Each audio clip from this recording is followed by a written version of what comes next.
రజనీకాంత్ తన స్టైల్తో, తన యాక్టింగ్తో, తన మేనరిజం సింప్లిసిటీతో కొన్ని కోట్ల మంది ప్రజల మనసులు గెలుచుకున్న వ్యక్తి. చాలా సాధారణ జీవితం గడిపే మహోన్నతమైన వ్యక్తి. బెంగళూరులో బస్ కండక్టర్గా పనిచేసిన శివాజీరావు గైక్వాడ్ నేడు సూపర్ స్టార్.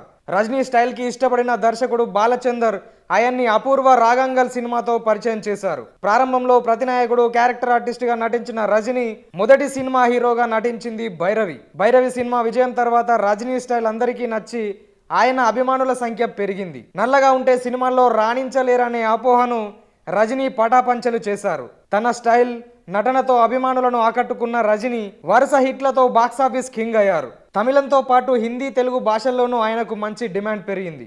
1990 తర్వాత రజనీ కెరీర్ పీక్ స్టేజ్కి చేరుకుంది.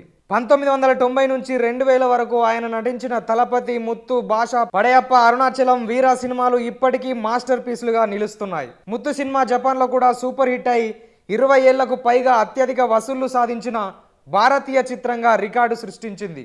74 ఏళ్ల వయసులోనూ రజనీకాంత్ నెంబర్ 1 హీరోగా కొనసాగుతున్నాడు. గత ఏడాది రజనీకాంత్ జైలర్ సినిమా విడుదల చేశారు.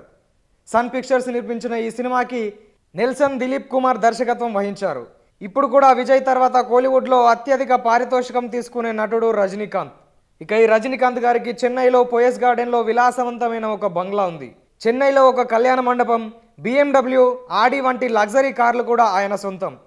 ఆయన ఆస్తుల విలువ సుమారు 430 కోట్లకు పైగా ఉంటుందని అంచనా. ఇన్ని కోట్ల ఆస్తులున్న రజనీకాంత్ గారు సాధారణ జీవితాన్ని ఇష్టపడతారు.